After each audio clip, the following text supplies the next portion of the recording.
Hi Church, it's so great to see you again. Senang sekali bisa bertemu kembali bersama Bapak, Ibu, Saudarian sekalian semua. Saya percaya semua dalam keadaan sehat, amin. Kita sudah memasuki bulan keempat di mana kita beribadah di rumah. Rasanya sangat rindu bertemu dengan Bapak, Ibu, Saudara sekalian. Tetapi kita akan menunggu waktunya Tuhan, karena waktu Tuhan adalah yang terbaik, amin. Sebelum kita mulai ibadah, mari kita siapkan hati kita, mari kita buka hati kita agar Roh Kudus sanggup untuk melawat setiap kami. Yang sakit akan disembuhkan, yang lemah akan dikuatkan. Saya percaya kita semua akan diberkati hari ini. Amin. Thank you. Enjoy our service. God bless you. Kami mengadakan care ministry, di mana kami memberi kepada keluarga yang membutuhkan atau kepada siapapun yang membutuhkan pertolongan. Jika Anda ingin bergabung untuk melakukan sebuah care ministry bersama kami, silakan kontak nomor WA yang tercatat di layar Anda.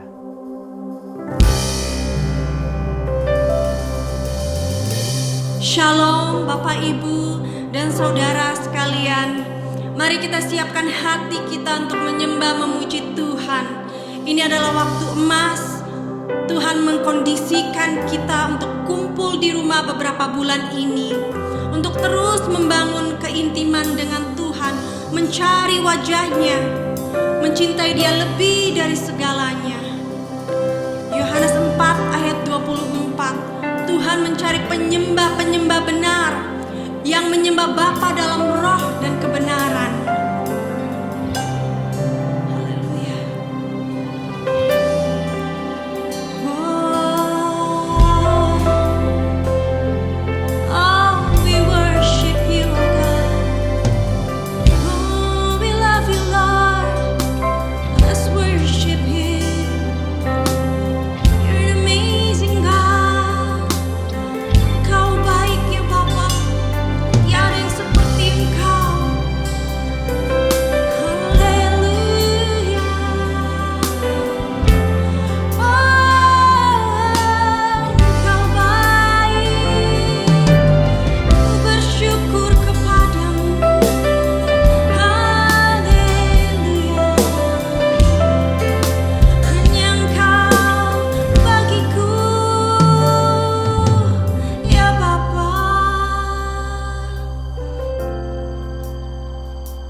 bersyukur kepadamu.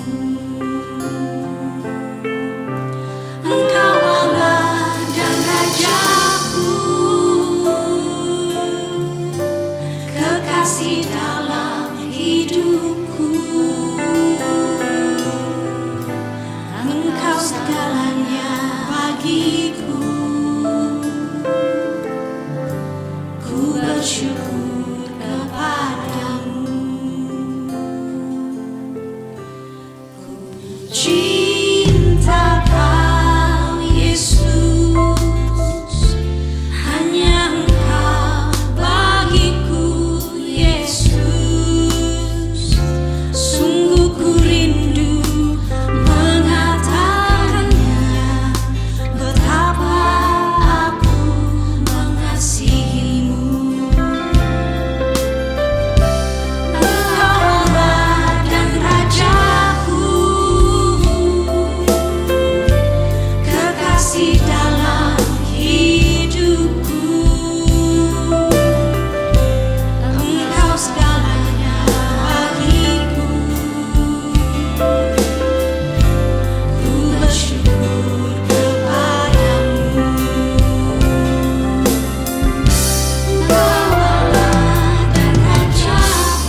lawatan-Mu.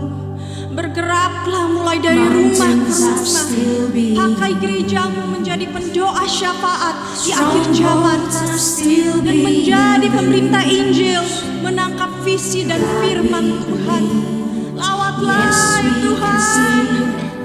Wonders are still what you do.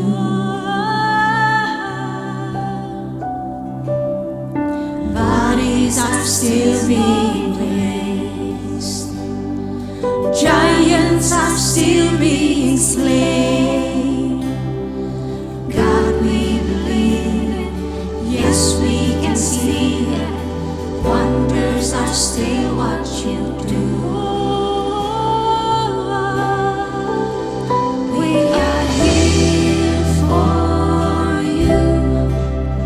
Come and do what you do. We are here for you. Come and do what you do. Set our hearts on you. Come and do Come and do, what you come and do, Lord. We need a move. We need a move, we need a move, we need a move, Lord. Yes, Lord. We need a move. Oh, we need you, Lord. We need Yes, we do, Lord.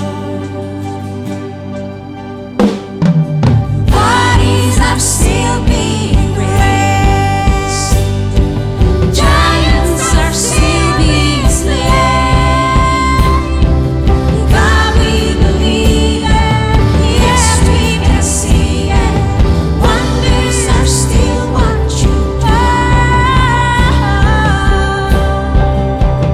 We are here for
Shalom saudara sekalian, pada kesempatan kali ini kita akan membahas 3 pilar Pentakosta ketiga.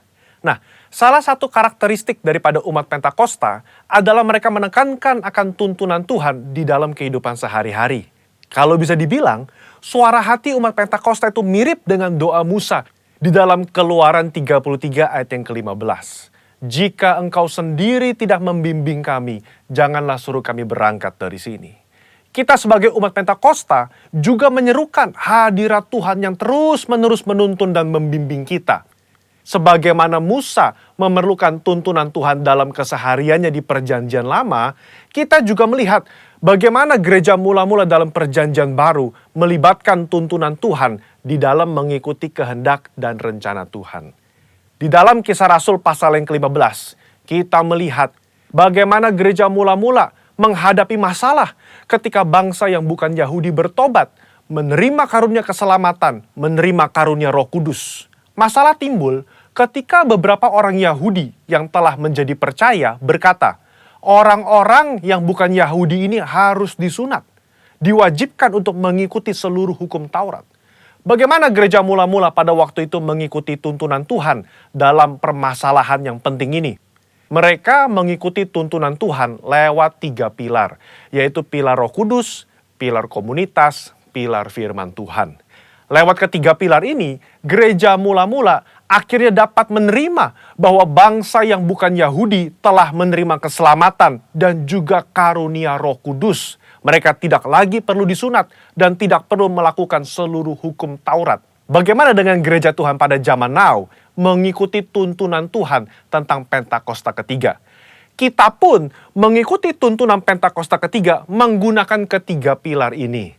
3 pilar inilah yang menjadi acuan penafsiran orang Pentakosta. Mari kita simak bersama. Yang pertama, pilar Roh Kudus. Kita melihat bagaimana kuasa Roh Kudus di Pentakosta yang pertama itu luar biasa. Dalam Kisah Rasul pasal yang kedua, Petrus berkhotbah, 3.000 orang diselamatkan. Bahkan dalam waktu 100 tahun pertama, 70% dari dunia yang dikenal pada saat itu menjadi Kristen. Tetapi amanat agung belum tuntas. Roh Kudus terus berlanjut di Pentakosta yang kedua di Azusa Street, yang menghasilkan kira-kira 700 juta jiwa. Namun amanat agung juga belum selesai. Karena itulah karya Roh Kudus berlanjut dengan Pentakosta ketiga sekarang di Indonesia. Pentakosta ketiga inilah yang akan menuntaskan amanat agung dan membawa penuaian jiwa yang terbesar dan terakhir sebelum Yesus datang kembali. Haleluya. Yang kedua, pilar komunitas orang percaya. Kita lihat bahwa tuntunan Pentakosta ketiga tidak diklaim seorang diri saja, melainkan telah didoakan, dikonfirmasi, disaksikan oleh kaum Pentakosta secara global yang diwakili oleh Empower 21. Kalau saudara ingat, di Empower 21, gembala sidang dan pembina kita menggaungkan visi Pentakosta ketiga di hadapan bangsa-bangsa. Mereka mengaminkan, menerima, mengkonfirmasi, membawa api Pentakosta ketiga kembali ke negara mereka. Pilar yang ketiga, pilar firman Tuhan.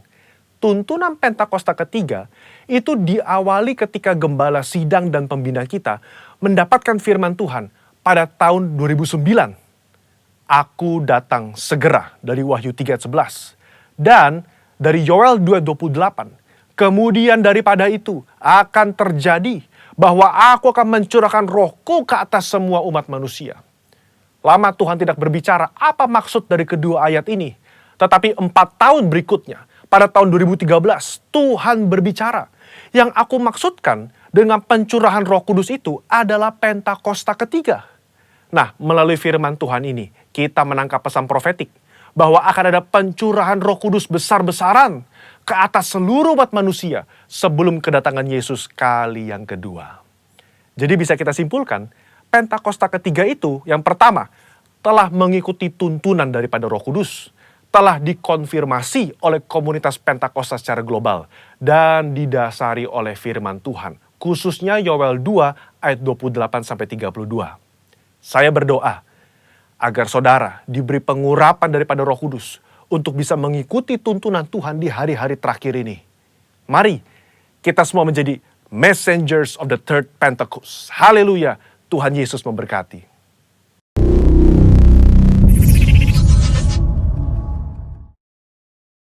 Shalom saudara-saudara, perkenalkan nama saya Putri Mulia. Saya anak tertua dari Pendeta Jimmy Mulia dan Ibu Etika Mulia. Saya mau menyaksikan kebaikan Tuhan dalam hidup saya selama ini. Biasanya saya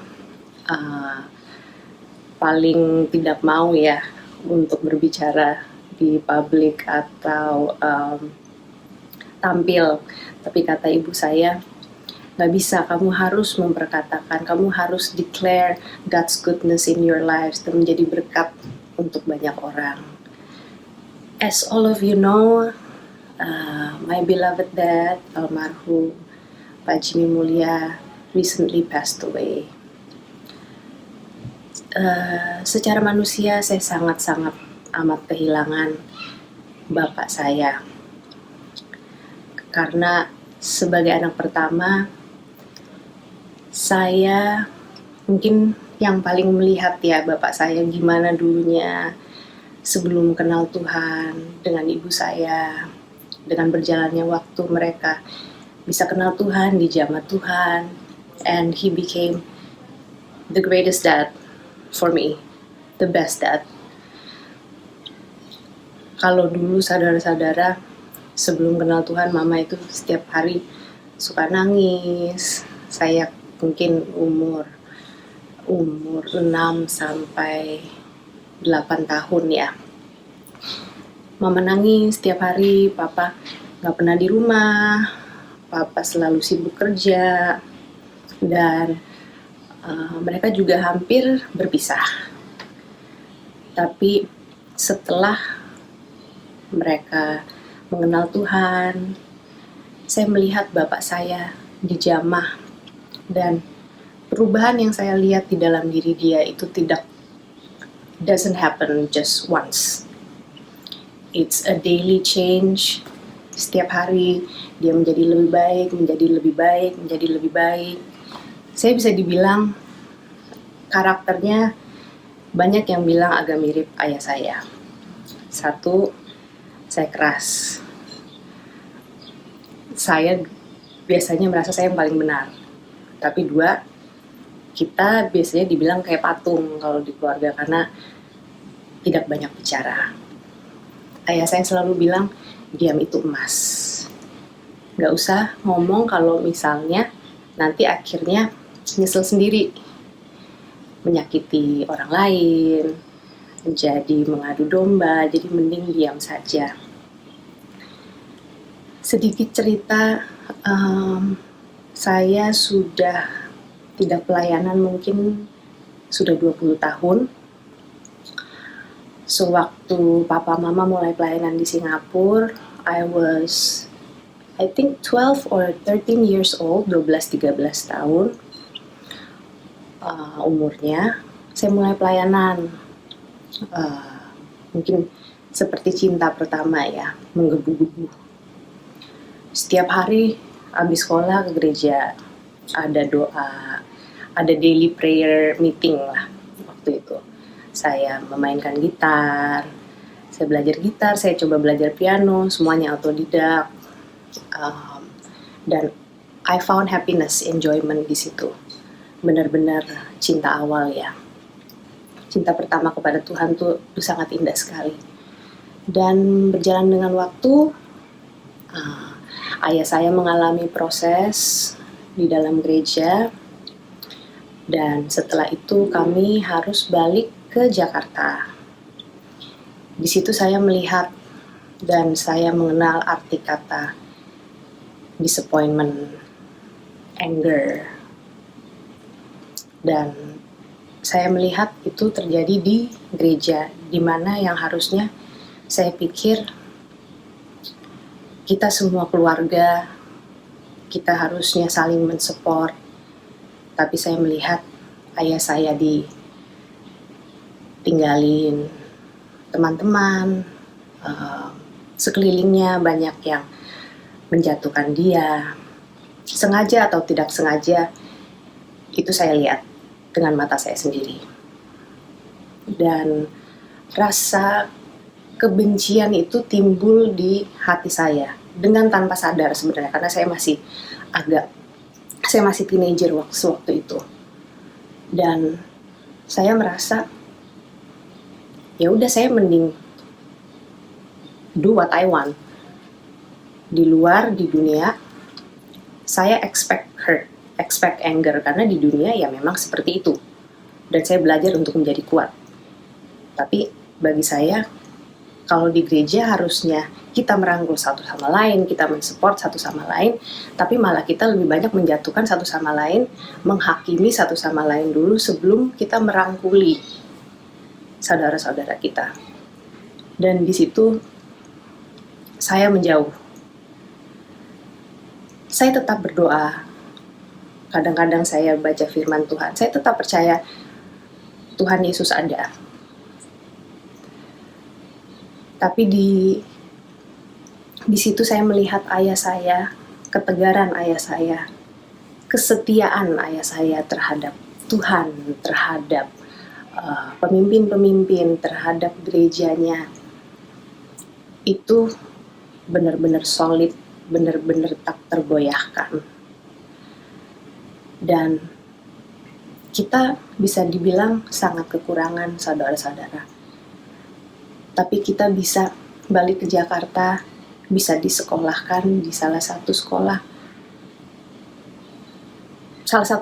terbaik, kalau saya bisa bilang sekolah Pelita Harapan. Itu tiga-tiganya, saya, Christina, dan David. Itu kalau bukan pemeliharaan Tuhan yang sangat amat baik, saya udah gak tahu itu apa.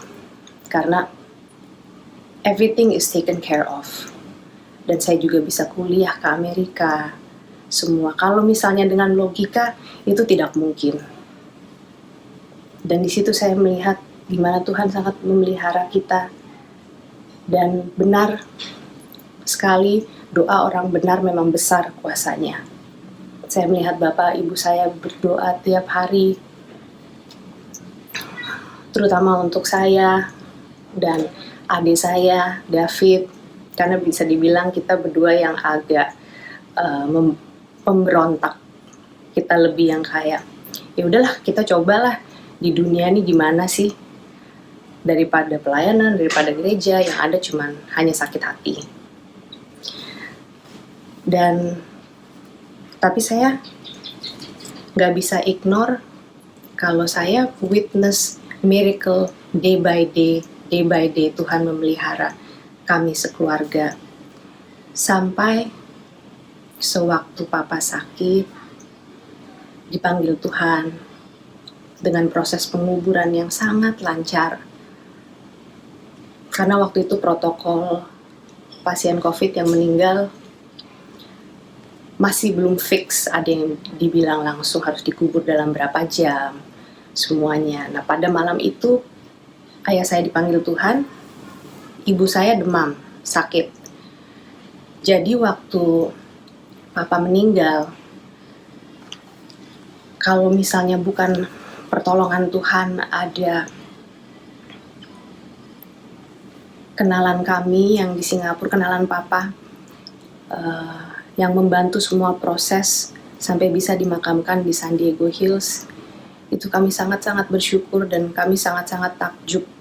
We're just very amazed of how God is taking care of us, of Papa dan Mama. Karena kalau misalnya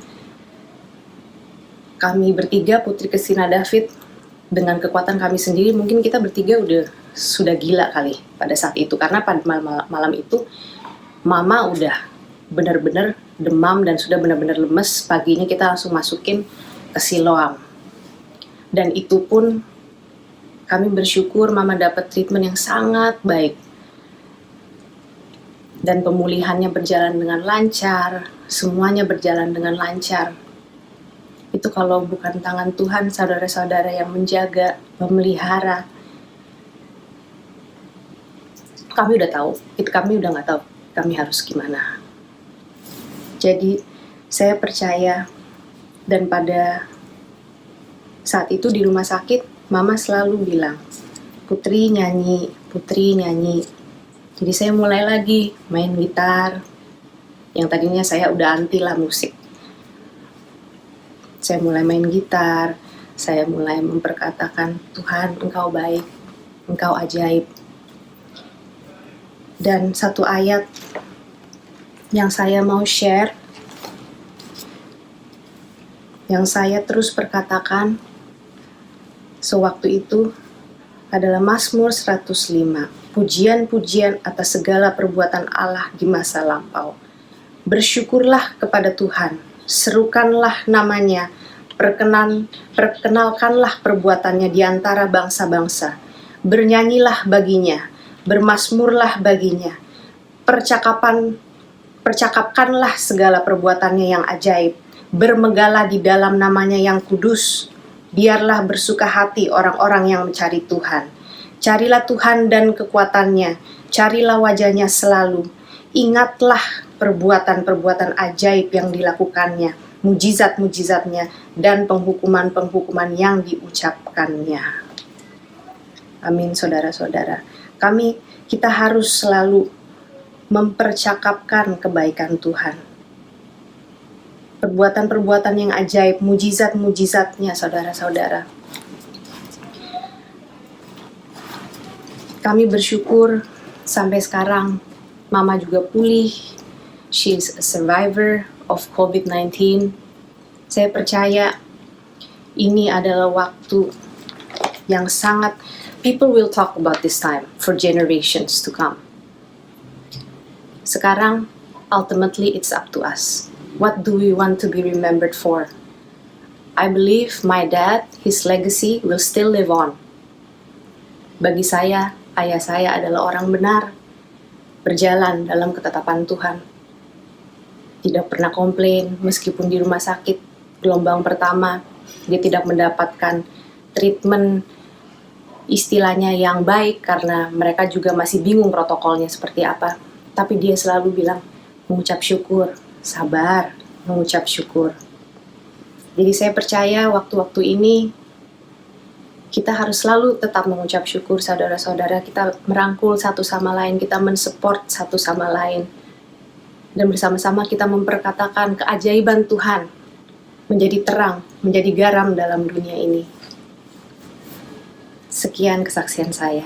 Terima kasih, Tuhan Yesus memberkati. Shalom, selamat pagi Bapak, Ibu, Saudara terkasih. Hari ini kita belajar bagaimana cara Tuhan bergerak dalam pencurahan Roh Kudus. Sebelum kedatangannya, Tuhan menjamah banyak generasi, terutama anak-anak muda. Pak Niko katakan 45 tahun ke bawah akan dijamah dan dipakai oleh Tuhan. Salah satunya kami mengalami anak kami Putri. Tuhan bekerja dengan caranya yang ajaib.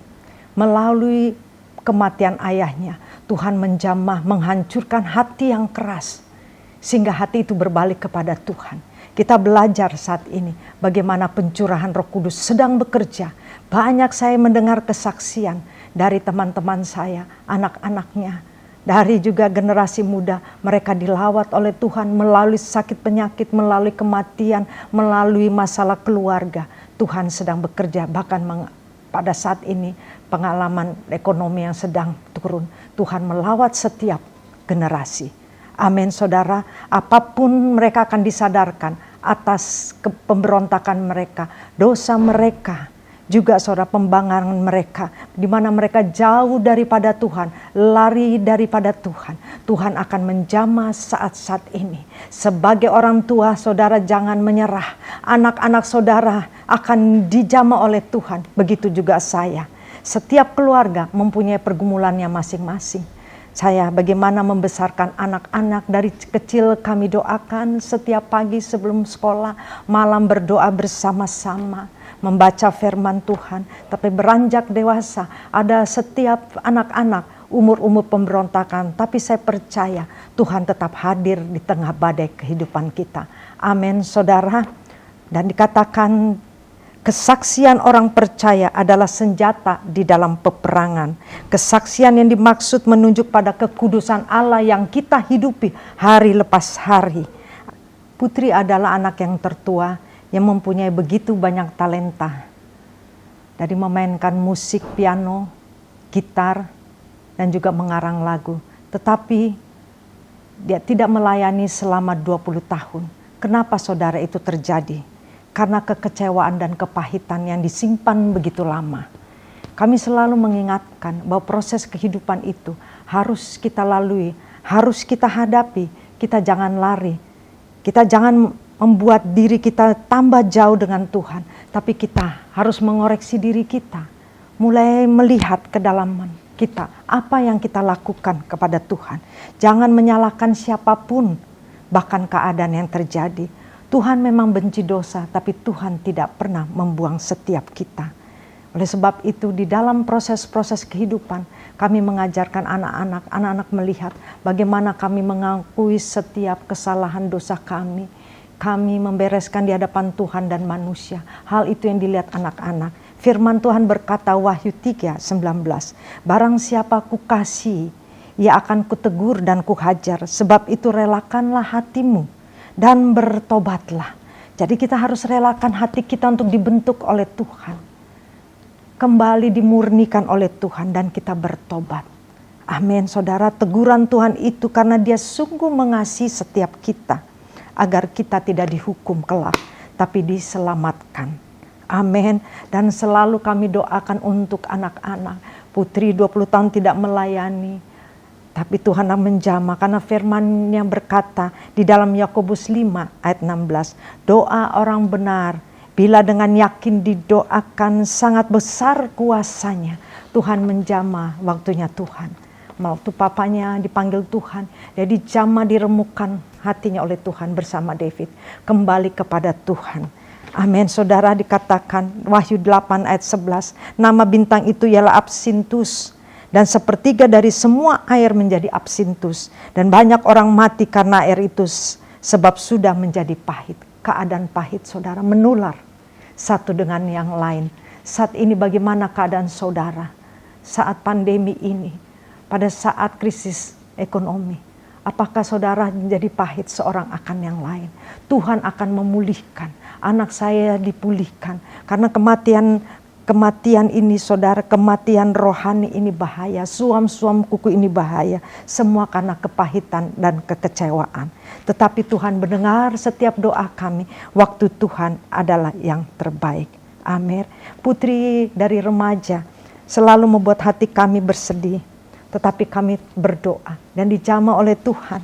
Tadinya dia mau menjadi seorang musisi, main di sekuler. Kami berdoa, dan saya selalu mendapatkan mimpi 2 kali. Dia nyanyi di tengah tembok yang tebal, yang tinggi. Dan saya katakan, Putri, kau tidak akan menembuskan hal itu. Karena kamu ada di tangan dan rencana Tuhan. Tapi karena itu saudara, kepahitan itu mengikatnya. Sudah kami doakan, dia kembali lagi. Dan berusaha mengulang lagi, memainkan lagi untuk musik-musik sekuler. Saudara, seorang anak Tuhan, seorang produser, tiba-tiba sudah menyiapkan semuanya untuk masuk kepada salah satu stasiun TV. Dan tiba-tiba meninggal. Saya tahu ini cara Tuhan. Dan waktunya dia telah belajar semua tentang musik, bagaimana untuk rekaman, sekarang dipakai oleh Tuhan. Untuk rekaman, untuk YouTube ini. Waktu saya berada di rumah sakit, hari yang ke-15 dia mengatakan, Mama, saya mau membuat bersama teman-teman generasi muda untuk membuat YouTube puji-pujian penyembahan. Saya kaget saudara, saya menangis. Lawatan Tuhan, Tuhan mendengar doa setiap kita. Waktu mungkin Pak Jimmy masih hidup, belum terjawab, tapi dia katakan kepada saya, satu waktu kelak pasti anak-anak akan melayani Tuhan. Doa orang benar bila dengan yakin didoakan sangat besar kuasanya. Amin saudara, dan saya percaya setiap kesaksian ini Putri akan ingat dan setiap saudara. Kesaksian orang percaya adalah senjata di dalam peperangan. Kesaksian dimaksud menunjuk pada kekudusan Allah yang akan dihidupi oleh setiap orang percaya termasuk Putri. Kehidupan yang kudus itu dibuktikan dengan 1, ketaatan, 2, ketundukan pada segala perintah Tuhan setiap saat. Dia dijamah dan dia mulai bergerak untuk bersama adik-adiknya, bersama kaum muda untuk melayani. Roh Kudus akan memimpin, dia akan taat dan tunduk pada segala perintahnya. Di mana Wahyu 12 mengatakan ayat yang ke-11, dan mereka mengalahkan dia oleh darah anak domba dan oleh perkataan kesaksian mereka. Amin, saudara. Kesaksian bukan hanya kesaksian kita sembuh dari sakit, kita diberkati, satu kesaksian di mana hati yang berubah, itu Tuhan inginkan. Di sana berarti menunjuk kepada kekudusan Allah yang dihidupi oleh setiap mereka yang bersaksi. Amin, saudara. Mereka mengalahkan dia. Berarti setiap kita mengalahkan iblis. Orang percaya yang setia di bumi mengalahkan iblis dengan jalan dibebaskan dari kuasanya oleh darah anak domba, dengan membulatkan tekadnya untuk membela Kristus dan menunjukkan kerelannya untuk melayani Kristus tanpa pamrih. Amin, saudara. Dan dikatakan Yesaya 55 ayat 8, rancangan putri menjadi seorang penyanyi sekuler dirubah oleh Tuhan. Karena rancanganku, kata Tuhan, bukanlah rancanganmu putri. Jalanmu putri bukanlah jalanku. Rancangan dan jalan Allah tidak sama dengan rancangan manusia kita. Tetapi hati dan pikiran manusia kita akan dibaharui dan diubahkan dengan mencari Dia pada saat-saat ini sebelum kedatangannya. Lalu pikiran dan jalan kita mulai selaras dengan jalan Tuhan. Dan satu yang terakhir ayat dikatakan, Yesaya 30 ayat 15, dengan bertobat dan tinggal diam, kamu akan diselamatkan. Dan dalam tinggal tenang dan percaya, di situ letak kekuatanmu. Harus ada tanda pertobatan. Kita tinggal diam, saudara. Tuhan akan menyelamat kita. Dalam tinggal tenang percaya, di situ ada kekuatan untuk kembali melayani Tuhan, untuk berdoa bagi anak-anak, untuk mengumpulkan setiap kekuatan melayani Tuhan sebelum kedatangan Tuhan. Amin, saudara. Saya percaya Yoel 2:28 akan terjadi dalam setiap generasi. Puji nama Tuhan. Terima kasih. Mari kita tutup di dalam doa. Selamat hari Minggu. Tuhan Yesus memberkati. Mari kita siapkan hati kita untuk berdoa dan untuk menyembah Tuhan. Saudara, jangan saudara menonton saja, tapi berdoa. Bawa anak-anak saudara sekarang di samping saudara, doakan mereka. Mari kita naikkan pujian ini. We need a move, Lord.